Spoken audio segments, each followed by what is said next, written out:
สบายดีเนาะอ่าพบกับพ่อสองวิธีชีวิตพอเราไต่คือเก่าเนาะพี่น้องบ่มีหยังหลายเนาะอ่า เกลือไก่เนาะเด้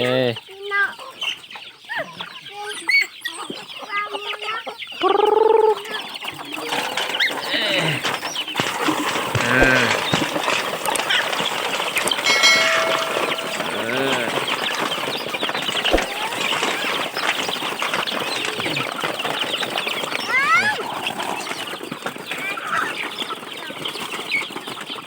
ใส่เกลืออยู่เด้อมาเกลือเป็ดเกลือไก่นำกันเด้อบ่จักหมูจักหมาเนาะเป็ดจักไก่เนาะอันนั้นก็เป็ดเนาะในคอกนี่เป็ดเนาะเอาบหลายดอกพอได้เกลือเนาะพี่น้องเนาะพอได้เกลืออยู่เด้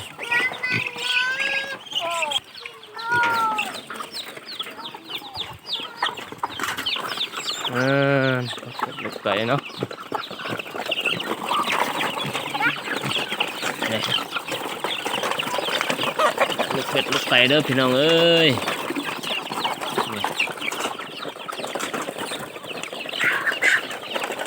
แล้วนี่แหละวิถีชีวิตบ้านๆกันจังสิเลยพี่น้องเอ้ยบ่มีหยังหลายเนาะคำมาก็เลี้ยงเป็ดเลี้ยงไก่ตื่นเช้ามาก็เลี้ยงเป็ดเลี้ยงไก่อะไรก็เฮ็ดเวียกเลยเนาะปลูกมันเด้อโอ้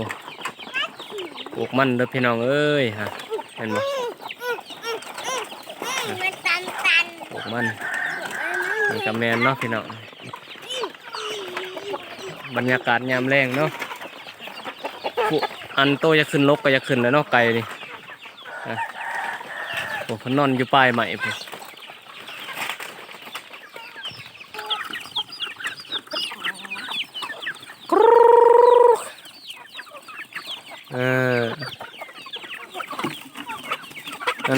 นั่นดื้อเลย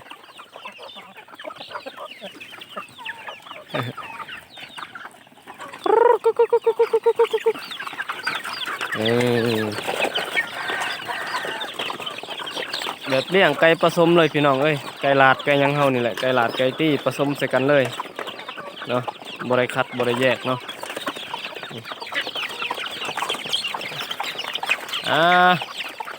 ตาที่ซ้ำนี่แหละเด้อพี่น้องเอ้ย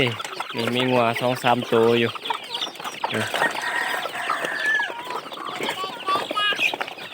บายบายลูกเอาบายบายดูบายบายเพิ่นดูยกมือแน่ยกมือบายบายแน่ฝากกดไลค์กดแชร์กดติดตามเลยเด้อเขาวิถีชีวิตบ้านนอกเฮาก็จังซี่เลย